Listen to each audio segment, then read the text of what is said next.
I think there was a positive sentiment in protester, especially toward Mr. Sarkozy, President Sarkozy, and Mr. Kushner, the at the time foreign minister of France, which publicly defended Iranian public. They say we do not recognize this election as a accurate election. We do not recognize the Ahmadinejad's government. That was exactly what people wanted to hear from Mr. Obama. And imagine the resources Mr. Obama has, the amount of influence Mr. Obama had at that time on international community was far more than Sarkozy. So it would be a moral bust to Iranian public. It would change the course of history if he just said just a simple word, we do not recognize this election.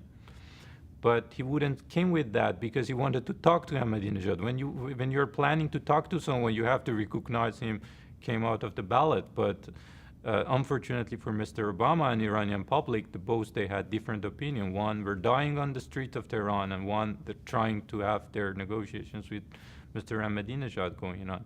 And I don't think this negotiation ever went anywhere. I don't think negotiation brought anything, just gave some sort of moral boost to Ahmadinejad to torture, kill, arrest more people who were very hopeful in Mr. Obama's election. I think Great Britain played a very positive role, especially people were thankful because of BBC Persian channel that became one of the most popular news coverage of protests in Iran, especially after Mr. Khamenei said now our UK, England, and Great Britain is even more dangerous food than United States. So America was the greatest evil. They say no. Now the UK with this news Persian channel, they are the biggest evil than Americans this time. So that makes people publicly support. People were very critical about China and Russia in particular. For the first time, I think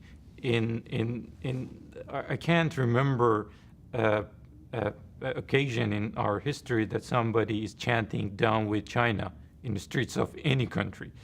But 10,000s of people, they were chanting down with China and down with Russia in Tehran, answering to the slogan of government who asked them, say, down with United States, down with USA, they would answer down with China, down with Russia.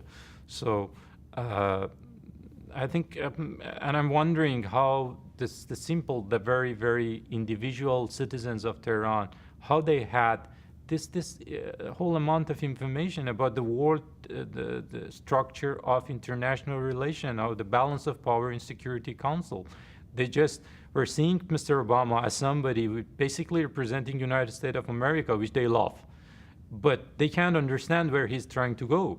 But then European Union and West as ally, and Russia and China and Venezuela and Belarus and the other governments who is helping, assisting government of Islamic Republic to suppress the protesters as enemies. I think that there was a whole sort of the discourse of, let's say, green movement, international relation discourse going on within protesters.